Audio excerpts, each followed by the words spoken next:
Salut camarades de la chose ludique, on est sur le ponton de la Croisette à Cannes, c'est dimanche. Oui.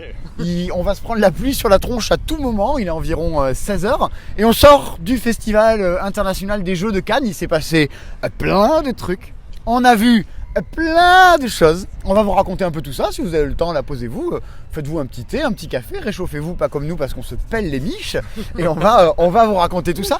D'autant plus que vous, c'est la première fois que vous venez à Cannes. Yes. Ouais, bah tiens. Alors Thomas, Cannes, première fois, t'étais même pas venu à Vichy? Non. Est-ce que après Toulouse, c'est le premier gros festival de jeux que tu fais? C'est le... Ouais. Après Toulouse, qui est déjà assez grand, dans une autre ambiance. Mais oui, c'est le vraiment gros festival de jeux que je fais. Ouais. Est-ce que ça ressemble à l'image que tu t'en étais fait?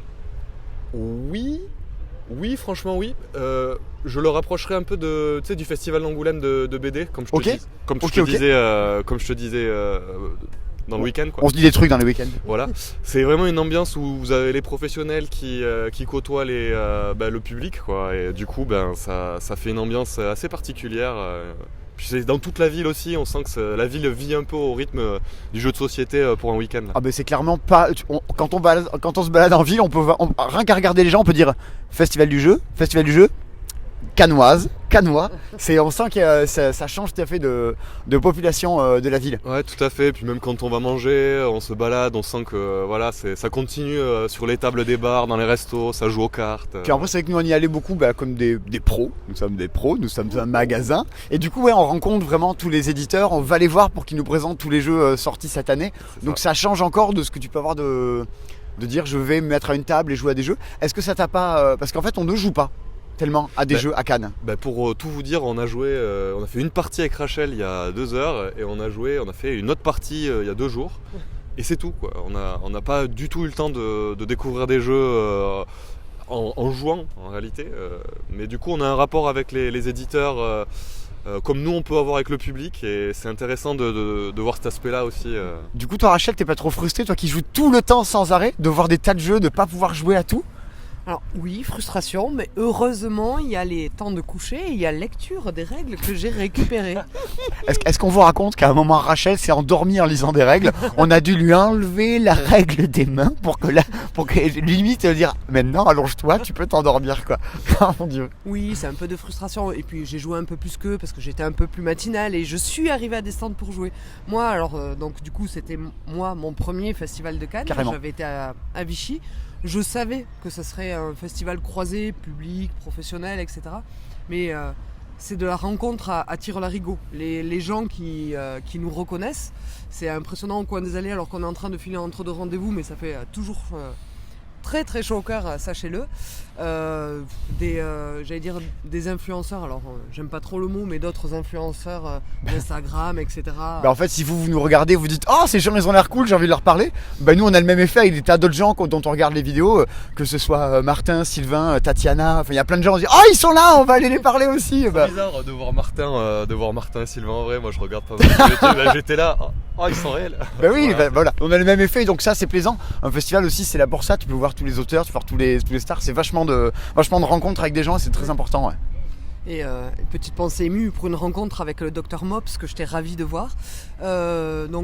Fatigant, mais c'est marrant que tu aies souligné ça. C'est très marrant de voir les éditeurs se plier à l'exercice qu'on a toute la journée, nous en magasin, de conseiller des jeux. C'est-à-dire qu'on assiste au fait que les éditeurs sont aussi des vendeurs. Oui, exactement. Et ils doivent nous expliquer les jeux le plus rapidement possible pour savoir si... et d'ailleurs, dédicace à Thierry qui a un débit de parole digne d'Eminem. On a Eminem qui nous a présenté des jeux. Alors celui-là, 3 pioches, t'en quart 2, tu en jettes un, à la fin, t'as gagné. Non, celui-là, en fait, c'est coopératif, tu passes de dodo, bon, je vous l'avais déjà vu, je vous fais que discret. Bam! On était à 150 mots minutes, c'était très très très délirant, quoi. Au moins, ça réveille en plus, en même temps, c'était voilà. C'était pas soporifique. Merci Thierry pour ça. Et c'est quoi aussi le festival de Cannes? Bon, c'est un peu de queue le premier jour quand même. Il y a de la queue. Il y a de la queue au festival de Cannes, on vient aussi pour ça, on va pas se le cacher. Et mais non, mais c'est surtout l'As d'Or. Oui. Alors au final, c'est... Mais non, c'est nous qui t'interviewons. Ah bon, d'accord. Pourquoi? Qu'est-ce que j'ai de plus de... Ah oui. Pour la la cérémonie. Raconte-nous la cérémonie, Simon. Et alors la cérémonie... Parce qu'en fait, voilà, pour situer, il y a une cérémonie chaque année de l'As d'Or. Vous pouvez la revoir sur la chaîne principale, toute cette cérémonie-là, qui est dans le Palais des Festivals, donc là où il y a la Palme d'Or. Et donc l'après-midi, on va répéter. Donc tu rentres dans cette salle. La scène est immense, la salle est vide. Et tu te dis, waouh. Ça, c'est quelque chose. Et en fait, c'est vachement plus impressionnant vide, cette salle, que quand il y a du monde. Je confirme, j'ai accompagné Simon Oui, il était là. à ce moment-là. Je suis rentré, je me suis glissé comme une petite souris derrière toi là, je suis monté sur la scène et j'ai eu une montée de susu là. Alors que je ne faisais absolument rien. Mais ce stress, je me suis dit, waouh là, le Simon, ça doit le trouillomètre. Après, du coup, on a pas mal de répètes avec Martin pour arriver à faire cet exercice-là. Et c'est pas tant stressant que ça pour une bonne et simple raison que quand tu rentres sur scène, les gens t'applaudissent. Et donc en fait, c'est ce qu'il n'y a pas forcément nécessairement toujours au théâtre quand tu fais une pièce, mais là en fait tu rentres et les applaudissements tu le prends comme un bonjour et un bienvenue. Donc c'est comme si tu rencontrais quelqu'un, tu disais mais ça va aller, cool, ça va bien se passer, on est content de te voir. Ah vu qu'on est content de me voir, alors du coup il n'y a plus de stress et YOLO en avant pour la cérémonie. C'est tout un exercice avec sa grouille de techniciens, caméra et son qui lancent les trucs, qui enchaînent tout ça. Et c'est le moment où on parle du fait que en jetant un kazoo, tu as cassé du matériel. Putain. À un moment dans la cérémonie, j'ai un kazoo et il marche pas. Je sais pas quoi en faire, du coup je le balance et j'entends bim. C'est tombé sur un projo que j'ai flingué, voilà. Mais en fait c'est un exercice à mi-chemin entre on est sur scène, donc il faut que ce soit un spectacle. Moi j'aime bien que ce soit un peu en roue libre. Et aussi le côté de, attends, on est à Cannes. Il y a le maire, il y a l'enjeu derrière. Et on peut pas dire toutes les horreurs qu'on voudrait dire, même si on a envie de raconter n'importe quoi. Donc c'est un exercice un peu téléguidé. Mais je suis content de savoir que ça a plu et que les gens ont compris qu'on voulait quand même un peu se marrer avec tout ça, dans les limites du possible et de l'entendable. Mais je suis content de l'avoir fait. La case est cochée. Et du coup, alors au final, quand même, parce que moi j'étais en coulisses et je me suis bien marré. Bubble Stories, parce que moi j'avais beaucoup aimé Bubble Stories, mais eux beaucoup moins. Un as d'or jeu enfant. Je l'ai pas mal aimé non plus Bubble Stories. Là où j'avais du mal, et j'ai mis du temps à m'en rendre compte, c'est que vu la tranche d'âge à qui c'est destiné, moi je trouve que les choix, c'est pas des choix, je fais au hasard. Mais après avoir vu la vidéo d'un monde de jeu, et elle est sponsorisée par un monde de jeu cette vidéo, j'ai compris que oui, c'est aussi le plaisir de l'enfant de se laisser porter et de vivre son histoire et de pouvoir la refaire en autonomie. Donc ça reste un très bon choix et je trouve que la sélection est très chouette. La sélection est chouette. D'une Imperium Narak, d'une Imperium à gagner. D'une Imperium et super content pour le jeu. Moi c'était vraiment mon gros chouchou de l'année. On va pas refaire le match, mais c'est marrant, ça a vachement débattu. Dans les commentaires, les gens étaient dire mais non, mais c'était Narak ou c'était d'une Imperium. Team Narak. Moi je suis plus team d'une Imperium, mais les deux sont très bons. C'est toujours les choix de la sélection, lequel on garde. Mais toi t'aimes bien les jeux où ça fight un peu plus, ouais, quoi. J'aime bien le fight, j'aime bien l'interaction. Vous savez que j'aime bien ces petits coups d'éclat, ces fourberies qui retournent la table à la fin. Et voilà, il y a vraiment ça dans Dune. Puis le contact aussi avec ceux qui localisent, quoi. Lucky Duck, c'est des gens vraiment sympas et contents qu'ils aient une récompense, quoi. Ça récompense aussi un travail d'édition. Grave. Puis eux, ils débarquent dans le monde du jeu depuis 2-3 ans maintenant, donc c'est encore tout jeune, donc recevoir un as d'or pour ça, c'est toujours impressionnant. Living Forest, moi je peux vous le dire, je suis en dehors de la scène à ce moment-là. Les prix sont remis, donc on écoute un peu avec Martin, mais on se concentre sur qu'est-ce qu'on doit s'enchaîner après. Et au moment où j'entends Living Forest, ça m'a sorti du truc de me dire putain, en fait je suis content. Aske Christiansen qui vient sur scène, dont c'est le premier jeu édité et qu'on sent super ému d'être là. Et moi c'est vraiment un chouette moment de la cérémonie. Et moi de dehors je dis genre ah putain, en fait je suis content. C'est mon moment préféré de la cérémonie, c'est le seul vrai moment d'émotion de la cérémonie. Le seul pas moment où il se passe un vrai moment d'émotion. Tu sens qu'il a la larme à l'œil, qu'il se met en retrait quand son éditeur parle, etc. Enfin, et puis t'avais qu'une envie, c'est de lui faire un gros câlin et de lui dire bravo pour ce boulot. Oui, mais c'est chouette, c'est pour ça qu'aussi on décerne des prix à des gens, c'est parce qu'on a envie de leur dire merci. Oui. Et enfin, Seven Wonders Architect. On va pas rentrer dans le débat, mais moi je trouve qu'il le mérite grandement. À partir du moment où l'As d'Or, c'est un label. Produit de l'année, quoi. Ouais, produit de l'année. Mais moi, pour ça, si c'est ça qu'est l'As d'Or, il le méritait amplement. Si on parle d'autre chose, il y avait de meilleurs choix à faire. C'était dans notre vidéo des meilleurs jeux de 2021. Il était dans ta sélection, Thomas. Tu l'avais mis dedans. C'est ce que j'allais dire. Ouais. C'est que moi, je l'avais mis et j'étais pas convaincu sur le papier. Une fois que j'ai joué, c'est pas le jeu qu'on va sortir chez moi, mais c'est clairement un truc évident et je comprends que ça soit dans cette sélection, dans cette idée de label dont on a parlé, dont on continuera de parler certainement. Mais effectivement, c'est clivant. Dans cette fameuse vidéo là, tu mets dans la sélection, on se retrouve face à 30 jeux qu'on élimine les uns après les autres. C'est le premier jeu qui est sorti, qui est dégagé. C'est Seven Wonders Architect, pour dire que quand même, il y a un clivage dessus. Ça fera parler chez les ludistes francophones, chez d'autres trucs, à gauche, à droite. Mais ça, c'est l'As d'or. Ça, c'est du coup des jeux qu'on avait vus l'an dernier. Mais là, cette année, on a vu donc un tombereau de sortie. Alors, on a noté des trucs. On a Faut noté vous des dire, trucs. est-ce que vous avez une idée à la louche de combien de jeux uniques et différents on a vu lors de ce festival de Cannes? Franchement, là, comme ça, je dirais à la louchette, on a dû en voir bien une cinquantaine par jour. Hein, Ah oui. Ouais. par jour. Donc on serait vers 200, tu pas dirais? loin de 200 jeux, hein, je dirais. Ouais. Pour la petite anecdote, c'est Alice qui bosse à Descartes, Bordeaux, que vous voyez sans doute sur la chaîne. Elle faisait des stories chaque fois qu'elle voyait un jeu. Donc, j'ai vu un jeu, je fais une story. J'ai vu un jeu, je fais une story. Et en fait, elle vient me voir, me dire, mais en fait, ça marche plus. Parce qu'au bout de 100 stories sur Instagram, sachez-le, ben, ça supprime les anciennes. Et donc, en fait, ça veut dire qu'elle voyait au moins plus de 100 jeux en 24 heures à chaque fois, quoi. C'était Par fou. 24 heures? Ouais. Parce que les Mon stories restaient là pendant 24 heures. Donc, au bout de 100, boum, ça dégageait. Ce qui est un peu. Mais c'est parce que je crois qu'elle les met à la une. Donc, C'est pour ça. Gestion d'Instagram. Et là-dedans, alors, on va pas vous le cacher, parfois, on voit 30 jeux d'affilée, on se dit, il y en a pas un qui nous donne envie ou dans lequel on pense que ça va apporter quelque chose dans tout ce contexte, quoi. Oui. Mais il y a quand même des choses qui, on se dit, allez, autant vous le dire de suite, il n'y a pas sans doute le truc où on sort de là en se disant, on a vu un truc, ma. Mais on se dit, ça ouais, ça c'est défendable, ça il se passe quelque chose. Ah, toi tu commences direct par un? Non, on en a oublié un. On en a oublié un. Alors Euh. attendez, je lis ce qu'il y a écrit dessus. On en a oublié un. Ah bon? Parce qu'on a fait une petite liste avant. Ah bah oui, on en a grave oublié un. Mais on va commencer par celui-là. On va commencer par 2 jeux d'Antonin Bocara dans les trucs qu'on a vus. Ouais. Le premier, c'est un jeu de chez Scorpion Masqué. C'est de 0 à 100.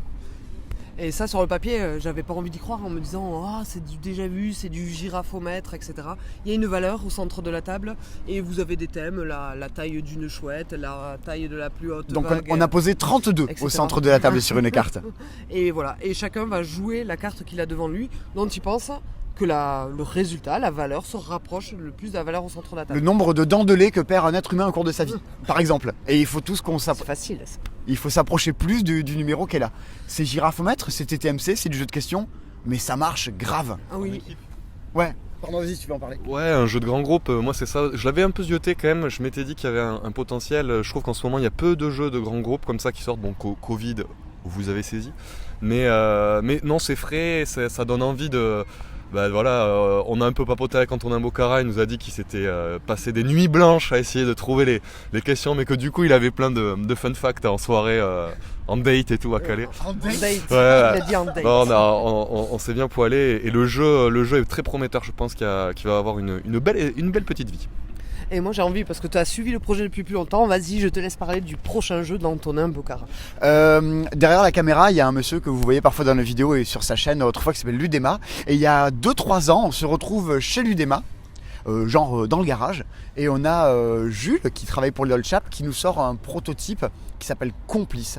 Complice, c'est normalement le nom, vous l'avez déjà entendu, à Vichy, qui est un autre gros festival du jeu en France. On a demandé à tous les ludicaires sur le salon, mais quel est le jeu que vous retenez de ce festival? Ils avaient tous dit Complice. Et Complice, là maintenant, on avait l'occasion de jouer à quelque chose de beaucoup plus abouti, quasiment final. C'est très particulier. Vous mettez, vous savez, les lunettes sur les yeux, la lunette rouge et bleu avec des filtres. Toi les rouges, moi les bleus. Voilà, il y a quelqu'un qui a des filtres uniquement rouges, Rachel a des filtres uniquement bleus. On doit déplacer avec un feutre à l'intérieur de, grosso modo, d'un musée, d'un casse de banque. Il faut qu'on passe par certains lieux, pas par d'autres, sauf que vu que c'est un musée, une banque, machin, il y a des lasers. Mais vu qu'ils sont rouges et que mes lunettes sont rouges, je les vois pas. Mais il y a des trucs bleus que Rachel ne voit pas non plus. Et donc je vais t'aider, on va communiquer à dire qu'est-ce que tu fais avec ton feutre, arrête-toi. Non, stop, Tourne à stop, droite, demi-tour. tourne à droite. Ah bah oui mais ta droite c'est pas ma droite donc C'est l'enfer. C'est coopératif. Il faut qu'on s'entende dans un temps limité, qu'on arrive à passer par des lieux, un peu comme si vous avez peut-être déjà joué à un jeu qui s'appelait Looney Quest. On est dans cette ambiance-là, mais c'est délirant, c'est franchement très rigolo. c'est peut-être les tables les plus animées que j'ai vues Oui. de Cannes. Clairement. Donc ça, Complice, ça sort en juin. Essayez de pas trop le louper. Rachel, t'as écrit ça, c'est quoi? Ça, il y a écrit London. alors vous allez dire à Rachel qui nous parle encore d'un jeu à cocher. C'est un petit jeu à Ah cocher. punaise, c'est lui. Oui. Il s'appelle London. Alors je crois que c'est le nom, il manque peut-être des petits mots, mais un jeu à cocher chez Blue Orange dans leur tout petit format où vous allez faire le métro à Londres. Vous allez me dire, c'est déjà vu, C'est j'ai le un- droit de dire. C'est un look mini métro pour ceux qui veulent essayer de le représenter mentalement. Et un jeu très coloré qui rappellera Get On Board, mais il s'y passe complètement autre chose. Pour moi, c'est un jeu de comptoir, vous pouvez le jouer sur un petit coin de table. En fait, la particularité, c'est que vous allez devoir dessiner des formes et agrandir votre ligne de métro. Sauf qu'à la fin de la manche, vous allez devoir changer de couleur et donc créer une nouvelle ligne. Tout un système de bonus, de malus, de vous voulez pas Mini traverser. métro, Ouais. mini métro. Trop bien. Bon, par contre, il y a un truc, je suis super jaloux. Ça fait très longtemps que je vais y jouer. C'est d'un auteur toulousain qui a été notamment connu pour une histoire de jeu d'aliens, de problèmes de plagiat, de droits d'auteur, ce qu'on veut, machin. C'était compliqué. C'est François Bachelard avec un super méga jeu. C'est en fait le skijo des joueurs. Ça s'appelle Aetheria. Ah là là Et là là. ça, j'ai pas eu le temps d'y jouer. Je suis un peu jaloux de vous, quoi. Et moi, je corrige juste ce qui joue des joueurs. C'est la même mécanique, mais en sensation, ça n'a rien à voir. Et il pourrait y avoir des imbroglios. Ok, d'accord. Eh ben, c'est un des jeux qu'on a pu faire avec Rachel, un des 2 jeux, voilà. Et quelle partie, on s'est marré direct, c'est très taquin, hein, voilà le style de jeu que je peux aimer, avec la mécanique très simple qu'on prend en main en 2 secondes. Les cartes sont plutôt sympas, c'est très facile à prendre en main réellement et je sens que ça va plaire, ouais. Ça va plaire, ouais. Ouais, on pioche des cartes, on les met dans son royaume, mais les nains veulent pas être à côté des gobelins et les gobelins veulent être à côté des marais. Moi, ça m'a plus évoqué King Domino dans l'esprit. Sauf que tu retournes des cartes au fur et à mesure dans ton royaume et que tu sais que la partie s'arrête dès qu'un joueur a retourné toutes ses cartes. Et donc tu as envie de les échanger, d'optimiser, mais il faut peut-être surveiller celui de l'autre côté de la table qui va mettre fin à la partie prématurément et te laisser avec tous tes malus, quoi. Alors moi il y a des trucs comme ça pareil que je n'ai pas vu, que vous avez vu, et notamment des trucs où dès le premier jour ils reviennent en disant voilà, exactement. Non mais c'est exactement ça. Ils me disent on a vu un truc, c'était fou. Ah, c'était C'est fou. un jeu pour les enfants qui sort en fin d'année. Mm. Vous en entendrez grandement parler. C'est tout choupi, tout mignon. Ça s'appelle Dodo. C'est chez Loki Games, donc la branche enfant de Yellow. Moi c'est vraiment le mec qui a fait des sciences, c'est juste hallucinant. Il y a une bille, en haut une bonne grosse bille, hein, genre un boulard. œuf de dodo. Ouais, les triards qu'on avait quand on était gamin, là, les gros boulards. Et ben, il y a ça tout en haut, un œuf de dodo du coup, il y a tout en haut d'une montagne en carton. Et donc il va falloir en coop recréer tout le sentier pour que l'œuf de dodo arrive tout en bas sans qu'il s'éclate. Et alors la prouesse, vraiment c'est Ouais. une prouesse, c'est cette bille, cette boule, cet œuf qui va descendre le plein incliné. Tout doucement. Mais vraiment très doucement. Alors on s'est posé la question avec Rachel de la technologie à l'intérieur de cette balle. Des Ouais. puces à mon avis, des microprocesseurs. Non, je pense que c'est... je sais pas si vous avez connu les culbutos, les trucs que tu mettais dans un sens et ça se retournait. Oui. Je pense que ça marche avec cette mécanique et en plus c'est marrant, elle a des micro-soubresauts et après il y a une mécanique de memory où tu cherches frénétiquement les trucs pour poser les pontons supplémentaires. Mais c'est mon plus gros effet waouh malgré la fatigue. C'est Ok. si vous avez des enfants, surveillez Dodo. De toute façon, ça sort en fin d'année, donc si vous en avez pas encore, faites-en pour la fin d'année. Il est toujours temps. Un truc chelou, mais moi j'en avais entendu parler sur l'excellente chaîne de Suck My Dice, une petite youtubeuse toulousaine, mais qui est pas du tout petite, qui est grave cool. Elle en avait longuement parlé. C'est un hybride, c'est quasiment un jeu de rôle, c'est une expérience à vivre, et c'est le très étrange et le très inspiré de Life is Strange. Alice is Missing. Alors ça, Ouais, moi je veux y jouer, sachant que ça risque de faire hurler. On n'était pas tous d'accord là-dessus sur Alice is Missing. c'est une sorte de jeu de rôle un peu enquête dans lequel tous les joueurs seront séparés. On joue dans des pièces différentes. Et il va falloir malgré tout, après on a d'autres moyens de communiquer, on peut s'envoyer des messages, des WhatsApp, etc. Et il va falloir aider à retrouver Alice. Mais c'est une ambiance un peu dark et moi, alors je laisserai parler Thomas après, mais moi je sais que je veux le jouer immédiatement. Et pour jouer à ça, je vais même rajouter de l'immersion. Je me vois déjà le jouer, vider mon placard mural et y jouer depuis dedans pour rajouter de l'expérience. On le dit, quoi. mais Rachel, ça dure 2h30 la partie, tu vas pas rester dans ton placard. Elle fait si, je serai dans mon placard tout le long. Mais en fait, c'est un jeu sur le fait que quelqu'un a disparu qui s'appelle Alice. Et en fait, le jeu veut vous refaire vivre cette absence en vous éloignant des autres joueurs. C'est très très conceptuel. Moi, je pense que c'est le genre de jeu que Baptiste va surkiffer. Alice is Ouais, Missing. exactement, je pensais à ça. Et pour rebondir à ce qu'on disait tout à l'heure, vous voyez, c'est vraiment parfois le pitch, ça fait pas tout. Moi, c'est vraiment ce genre de jeu où sur le papier, ça m'attire pas, mais j'ai envie de le jouer parce que ça propose quelque chose de vraiment très différent. Et c'est sûr que je le testerai, même si la proposition de jouer dans des pièces séparées, moi, m'attire pas de prime abord. Mais ouais, ça, c'est à suivre de très près, je pense. Et on parle de Baptiste, et moi, c'était un des mes moments d'émotion du festival. On passe voir Fanelia, qui est l'autrice de La Clé, on en a de longue parlé sur la chaîne, et elle a avec elle un puzzle, un super joli puzzle. On a fait une story sur Instagram si vous voulez regarder ça, et en fait c'est un puzzle à énigmes, et les énigmes elles ont été faites par Baptiste, et donc je sais pas, ça m'a fait quelque chose de voir la boîte du puzzle, il y avait écrit sur le côté de la boîte Baptiste Derez, son nom de famille. Je sais pas, peut-être un jour dans votre vie vous éditerez un jeu, vous aurez un pote qui édite un de vos jeux. Moi ça m'a fait super plaisir quoi. Et c'est marrant parce que moi je pratique le puzzle, donc c'est sûr je ferai aussi. ça. Mais Jérémy qui est derrière la caméra, encore une fois, salut Jérémy, qui ne fait pas des puzzles, a eu envie grâce au charme de l'illustration, parce que Fanelia elle a son style à elle, et je trouve qu'elle est allée se chercher ailleurs, sûrement grâce aux énigmes et à l'univers différent de Baptiste. C'est vraiment très rafraîchissant. Allez, regardez. Regardez, il est là. Alors t'as envie de faire un puzzle? Mais trop. Non, franchement, l'illustration, elle est trop excellente. Enfin, moi, j'adore ça. C'est un côté un peu imaginaire, etc. Oui, voilà, merci.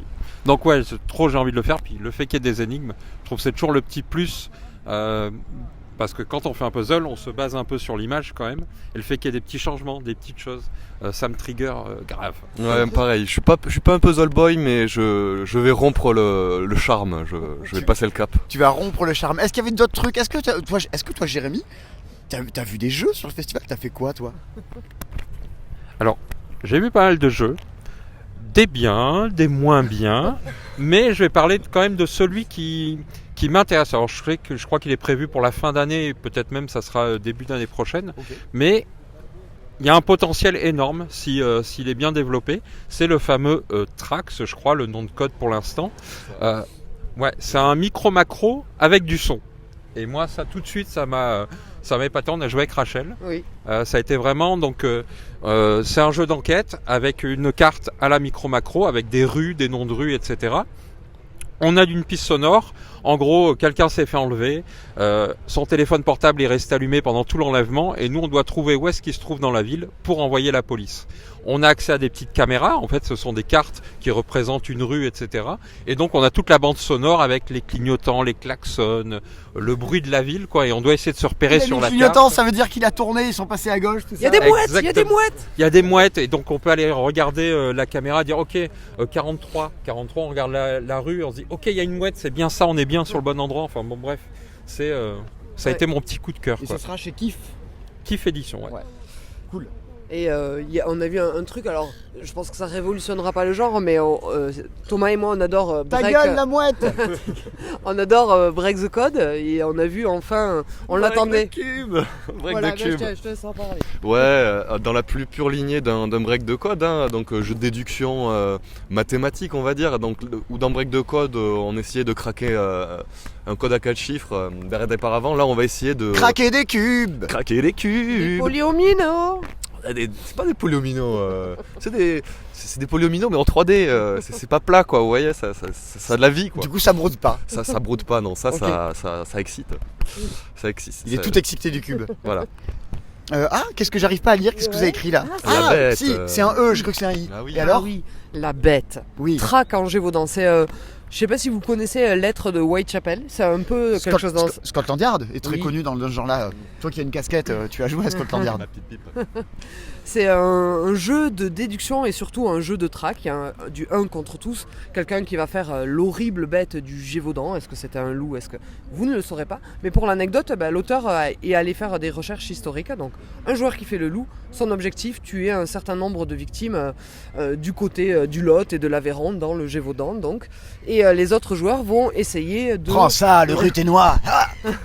Vont essayer de trouver, alors pas qui est la bête, mais quelle est sa véritable identité. Est-ce que c'était je sais pas une si meute vous, de je sais loups, pas si vous les entendez, mais ça hurle, il y a des mouettes autour de nous, c'est quelque chose. Et ça j'en attends beaucoup. Ok. Il y a aussi un autre truc d'enquête qu'on a vu passer qui va se jouer quelque part. On parlait d'Alice is Missing, on parlait de Trax, qui s'appelle, j'allais dire Opération Espadon, non mais c'est Opération Eclipse, dans lequel c'est une enquête qui se passe sur Telegram ou sur WhatsApp, avec des tas de messages qui arrivent partout. Bah, en fait, on n'en sait pas plus que vous, parce que là on est là, on nous dit une enquête qui se passe sur WhatsApp. Bah, Ouais. C'est pas une enquête, c'est un braquage. alors c'est un braquage, nous dit l'UDEMA hors antenne, mais voilà, t'as envie, tu dis bah, ok, j'ai envie de savoir ce que c'est. Tu vois, on est un peu titillé par le truc. Dans les choses dont vous entendrez surparler, parce que gros truc, TTMC 2, avec Enfin, de nouvelles questions. nouveau plateau, nouvelle question, et un truc très malin à l'intérieur que c'est Thomas, c'est le premier qui m'a dit non mais attends Simon, il y a un petit truc dedans et ça c'est vachement Non, chouette. il y a un twist. Alors, moi, ça m'a fait penser aux babas russes. Hein. Vous avez tous connu ça, les babas russes. Il y a une baba dans la baba. Ah, les poupées russes. Les poupées russes, les petites Ok. babas, là, vous voyez. Et ben, vous ouvrez le Les TTMC, babioches, vous avez un TTMC à une nouvelle question. Ils ont un peu évolué la règle et tout. Mais surtout, vous avez un TTMC de voyage à l'intérieur. Et ça, c'est Et au même prix. et au même prix, donc gros coup de force. On est très curieux de le tester. Et c'est trop cool, vous avez une mini boîte que vous ouvrez et plutôt que de dire j'ai des pions, j'avance dessus, mais en fait la boîte, le plateau il est en Velleda, vous pouvez cocher quand vous jouez votre truc, vous pouvez jouer dans la bagnole, vous pouvez jouer à l'apéro avec des potes, ça sort même sans le plateau. Super C'est, idée. super idée quoi. Mm. Ça va être vraiment top. Alors évidemment, c'est le gros truc dont tout le monde parle et surparle et archi parle dans les derniers temps. Ah, Mais tu parles de Ark Nova. Et évidemment, il y avait Ark Nova. Mais c'est C'était de la triche, on y a joué. nous, on y a nous. joué. Il y a des gens qui nous ont écrit on a réussi à trouver une place pour 16h, vous voulez venir jouer avec nous? Bon, on y a joué, on l'a déjà. Moi, j'ai fait une vidéo avec les gens de First Player qui devraient sortir un petit peu avant la sortie du jeu pour en parler. C'est la méga hype de la mort sur Ark Nova. Tout le monde le veut, dit que c'est fabuleux, tout ça, machin. On va sans doute apporter un discours plus nuancé à tout ça, mais c'est pas parce qu'on est plus nuancé que qu'on est contre. Il faut qu'on en parlons un peu de cette hype sur Ark Nova. On parle de la hype sur Ark Nova. Non, mais en fait, Ah. voilà, le jeu Ark Nova, c'est un très bon jeu. Très grand jeu. C'est un grand jeu déjà. C'est plus complexe que ce que peut être un Terraforming Mars. C'est sans doute pas aussi fédérateur qu'un Terra. Tu le mets pas vraiment dans les mains de tout le monde. Hein. Oui. C'est beaucoup plus exigeant. Ce n'est pas aussi explosif que Terraforming Mars. Voilà, moi j'ai adoré l'expérience Ark Nova, mais en fait j'ai Nicolas qui n'est pas là, un collègue qui s'en emballe énormément. Et en fait, en discutant, en échangeant de ce que j'ai aimé, pas aimé, etc.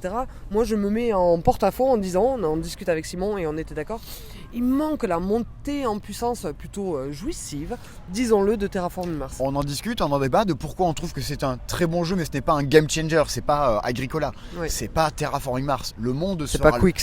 C'est pas Quicks, oui, voilà. Non, mais limite, c'est pas d'une Imperium, c'est pas un truc où on se dit, tiens, il y aura quelque chose avant ou après. Quand tu joues à Ark Nova, c'est chouette, c'est sans doute un chouïa plus rigide. Il n'y a pas cette explosion, il y a plus un côté gestion. On est beaucoup plus proche de Narak, je trouve, dans le feeling, de j'optimise, je gère les choses, plus que d'un Terraforming Mars. Où là, Ok. vraiment, tes cartes de nos actions, customises ton jeu, il te faut monter en puissance. Et en ce sens, c'est vraiment très enthousiasmant. Le thème est chouette, l'édition est vraiment propre. Ne vous attendez pas à un truc qui va bouleverser le monde du jeu. C'est un très bon jeu, ce n'est pas révolutionnaire, mais c'est un excellent jeu. Voilà les nuances qu'on peut apporter à la chose.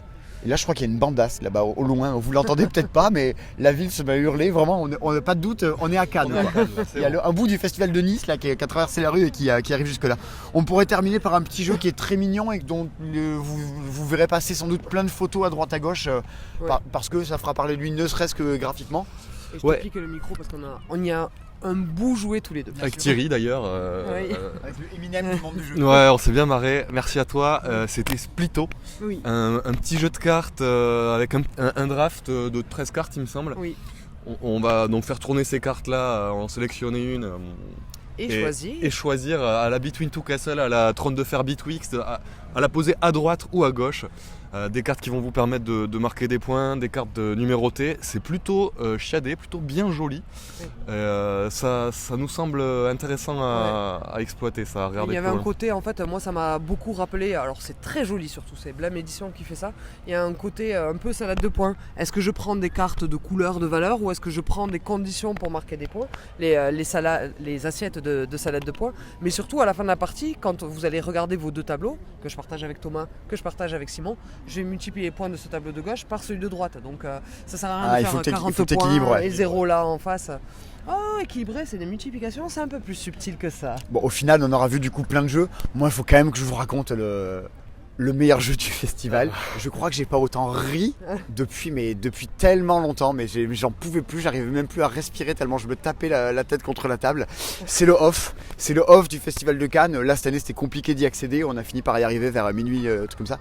C'est le jeu du polyamour, un proto. Le jeu Donc, du polyamour. Le jeu du polyamour avec un plateau qui représente une ronde des émotions. Et en fait, comment vous dire, c'est un truc, si vous voulez tuer Pascal Pro, vous le faites jouer à ça. Il clame dans la seconde. Crise cardiaque. Ah mais c'est un truc, mais c'est c'est le djihad du polyamour. C'est d'une radicalité, mais sans concession. En fait, l'idée, c'est que vous tirez des cartes qui sont des situations qui peuvent vous arriver et vous devez vous positionner sur la grande galaxie des émotions. Et alors, on pioche une carte et donc déjà, c'est écrit, c'est même pas en inclusif, on est encore au-delà. On est sur Taon polyamour décide de rentrer dans une relation exclusive qui pourrait te mettre en porte-à-faux vis-à-vis de la garde de tes enfants. Comment réagis-tu? Et alors du coup, c'est rempli de vocabulaire. Tu sais, nous on dit dans nos vidéos, on dit et je deck build, et là il y a un système de draft. Et bien c'est pareil, le polyamour, il y a tout en vocabulaire. C'est le lexique ludique du polyamour. Et là on fait, alors moi j'ai découvert polycule. Voilà, j'ai découvert. On dirait le nom d'un champignon. Ouais. Alors ton polycule, alors je crois que c'est, je suis pas sûr, je crois que c'est le type qui sort avec la personne en qui tu es en relation libre. C'est genre le plus un de ton polyamoureux. À moins que ce soit Attends, mais c'était fou. Il y avait un truc, c'était l'anarchie. Le référentiel anarchique, un truc comme ça, mais c'était hallucinant. Et tout est écrit en taon, maon, le A, pour dire le ou la. En fait, c'est évidemment que la société elle évolue, qu'il y a des tas de choses. Mais en fait, tout à coup, tu te prends tout ça dans la figure d'un coup. Et tout a l'air tellement évident alors qu'en fait la société elle est pas là, on n'a pas encore ce vocabulaire. C'était assez magique, hyper radical, sans concession. Excusez-moi, je comprends pas la différence entre le polycule et le méta amoureux. Alors bah si, le méta amoureux c'est machin, génial. Et on doit se positionner sur la galaxie des émotions. Et là, qu'est-ce que tu ressens? Et là tout d'un coup tu as l'émotion, je ressens de la complétion.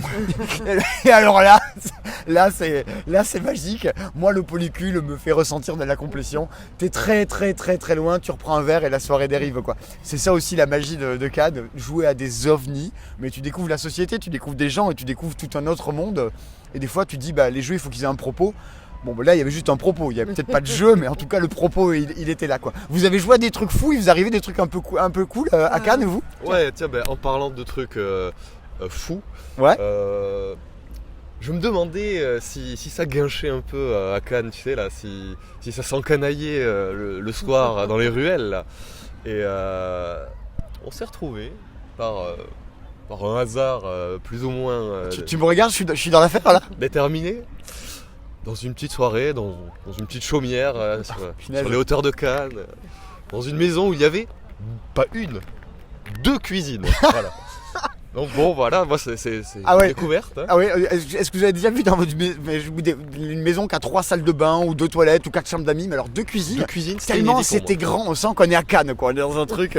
Donc ouais, c'était chouette de pouvoir aussi se dire que tout ce petit monde qui lance des dés et essaye de se faire des coups fourrés, arrive à se retrouver derrière une bonne binge le soir venu. C'était plutôt plaisant aussi cette convivialité. L'accès des auteurs que parfois on met sur un énorme piédestal et on se rend compte qui te saluent, qui te disent bonjour, qui sont toujours, en tout cas quand ils ont le temps là pour discuter avec toi. J'ai trouvé ça vraiment une bonne surprise et c'est pas que du jeu aussi et ça faisait plaisir le soir tard venu de pouvoir refaire le monde. Ouais, si vous débarquez dans le monde du jeu, sachez que c'est un monde dans lequel les gens sont plutôt accessibles. La référence du genre, c'est vraiment des gens comme Bruno Catala ou Théo Rivière qui sont d'un abord adorable possible. On essaie aussi de perpétuer ça, mais parce qu'aussi, on se force même pas, on est aussi comme ça. Et si vous débarquez, dans le monde du jeu, dites-vous que c'est chouette comme ça et de garder cet état d'esprit là, vraiment c'est chouette, c'est bon enfant, c'est accueillant. Par les temps qui courent, ça fait du bien de voir des gens, de se dire qu'on a plaisir d'être dans du monde, de se retrouver. On se rappelle que la dernière fois qu'il y a eu un festival de Cannes, On est parti sur 2 ans de Covid. On se rappelle que là actuellement on est à Cannes et on sait pas où va le monde. C'était sans doute une bulle, sans doute un truc un peu à part, mais bon, rions un peu avant la fin du monde quoi. Et Rachel, est-ce que tu peux peut-être préciser ce que tu as demandé à Antoine Boza à la descente de la scène? Ah oui. T'as fait quoi? 2 minutes après la vous zone, m'avez pas raconté j'ai une ça. vidéo, je sais pas si on peut l'intégrer, où je lui demande « Bonjour Monsieur Boza, c'est quoi, comment vous faites pour avoir de si beaux cheveux ?» Et son astuce, c'est Mixa bébé. Pour vous dire que les gens sont accessibles. Quand même. Vous aurez tout dans le secret des coulisses des stars. Mais écoutez, on n'a pas pris la pluie. Je trouve La que, chance. Je trouve que c'est pas mal. Alors attendez, il y a un type qui vient de sauter dans l'eau. Oh la vache! Oh la vache! Mon Dieu, il fait 2 degrés, il y a un gamin qui a sauté dans l'eau. C'est bon, il se passe des trucs à Cannes. On reviendra l'an prochain, On espère, on forcément. On espère que cette vidéo vous a donné envie de voir plein de trucs. Venez à Cannes et surtout, venez au Festival du jeu de Toulouse.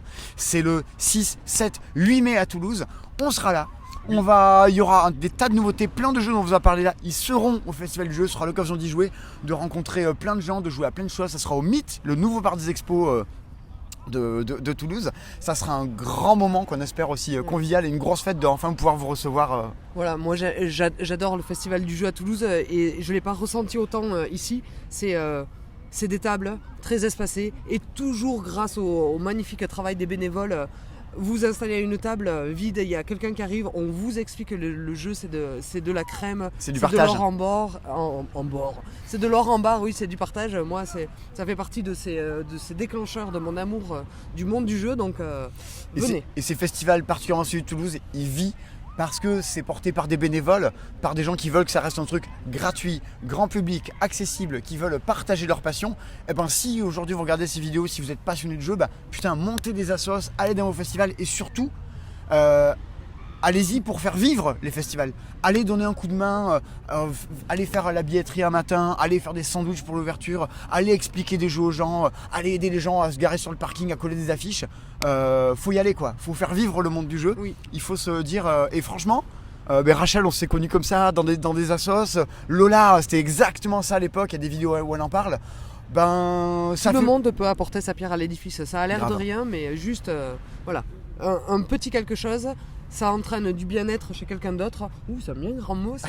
Et voilà, c'est un effet boule de neige. Il faut, t'as raison, il faut le dire. Il faut faire Ouais. participer Grave. à son échelle et vous verrez, vous rencontrerez des gens formidables. Bon, en tout cas, ça faisait plaisir d'être là. J'espère que tout ça, on vous l'a réussi à vous le faire comprendre. On reviendra l'an prochain avec grand plaisir, je Avec grand suppose. plaisir, ouais. Cool. Bon, il vous reste plus qu'à commenter tout ça, machin. Likez, partagez. Likez, partagez. On est sur YouTube, on y est bien. On vous embrasse, à nous bientôt pour de nouvelles vidéos. Au passage, on a passé 4 jours avec Jérémy à discuter de vidéos, de choses qu'on voulait faire. Les éditeurs vont nous suivre. Il va se passer plein de trucs. Et si vous trouvez que la chaîne est cool, elle risque de prendre encore un cap. Et on va envoyer du pâté. Et franchement, On a hâte. on a hâte. On va bien se marrer. Salut les gens. Bisous. Des Bisous, ciao.